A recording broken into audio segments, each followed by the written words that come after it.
Ayan mga parts, andito tayo sa ating shop So meron tayong isang electric fan dito. Ang problema niya, ayaw niya mag-swing. Yung gano'n Yung gano'n ayaw niya mag-ganyan Ayaw niya mag-swing. So panoorin niyo po pa-vlogin ko. So ayan, naka number 3 na siya. Ayun So ayan, kapansin-pansin niyo, ayan huminto yung kanyang pag-swing So inag ko yung isang electric fan natin para makita natin mabuti kasi kuminsan nahahanginan So ayan So ayan nakababa na yung kanyang ito yung isolation knob, nakababa na. Pero humihinto yung kanyang pag-swing Ayaw na niya mag-swing pagka huminto na. Ayan. Naka-steady na siya Hindi na siya umiikot na paganon. Dapat umiikot siya ng pag ganyan Ayan Dapat nagaganyan siya 'Di ba mga parts? Dapat gumaganyan siya So ito ayaw na Ayan dapat gumaganyan siya. So ayaw na. Ayun Ito nyo mamaya hinto So tanggalin natin saksak Ituturo ko sa inyo. So ito titingnan nyo tong gearbox na to So ayan ilapit ko lang para mas makita nyo mabuti yung ating ginagawa. So ayan. So tapusin nyo po yung ating video So pag magtatanggal po kayo nito, siguraduhin yung nakababa. Ito, yung isolation knob. Para yung mga bulitas hindi magkatilansikan Ayan, tanggalin lamang po natin yung tornilyo dito sa ibabaw. So ngayon, ayan. So alisin po natin to, ilagay po muna natin dito So nakatanggal po yung saksak bago po kayo gumalaw dito, kailangan nakatanggal yung saksak. So tingnan po natin tong granahe. So kapansin-pansin po natin na medyo okay pa naman yung kanyang ngipin So hindi pa siya masyadong palpal kung tawagin. So okay pa yung ngipin niya. So ang tanong, bakit ayaw niyang mag-swing? So hindi naman siya putol dito.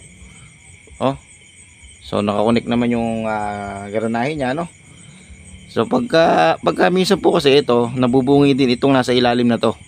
Nauubos din yung pinakangipin. Pero sa pagkakataon na ito, meron pang mga ngipin So hindi yan ang dahilan kung bakit ayaw niya magganon.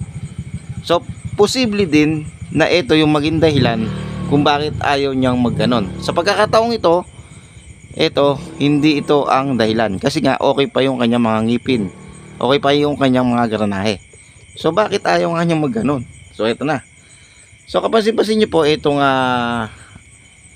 cover ng ibabaw ng ating gearbox ay yung kanyang butas maluwag na Pansinin niyo po nakikita niyo po mabuti Pansinin niyo po maalog na po yung ating hatakan dito ng ating yung ating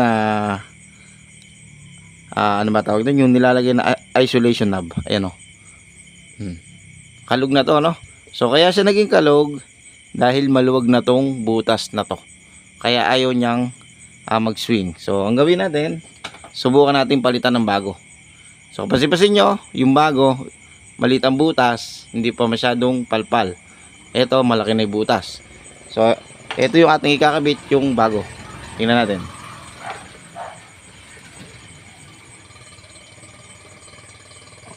Lagay po ulit natin yung tornilyo. Ayan. So ilagay na rin po natin yung ating capacitor. Ayan.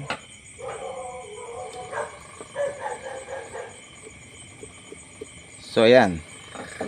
Ngayon, ang gawin natin, para maniwala kayo sa aking sinasabi, isaksak natin. So ayan. Kapansin-pansin niyo po, nagsuswing na po siya. Di ba? So ang naging problema ay ito. Yung cover sa ibabaw ng ating gearbox. So katagalan po kasi, habang ginagamit po natin yung ating electric fan, lumuluwag po itong butas na to kasi ito, umiikot to. Yung plastic po na yan, yung isolation knob natin na kinakabit dito, umiikot po yan. Yan oh. Kaya lumuluwag po ito, nagagasgas.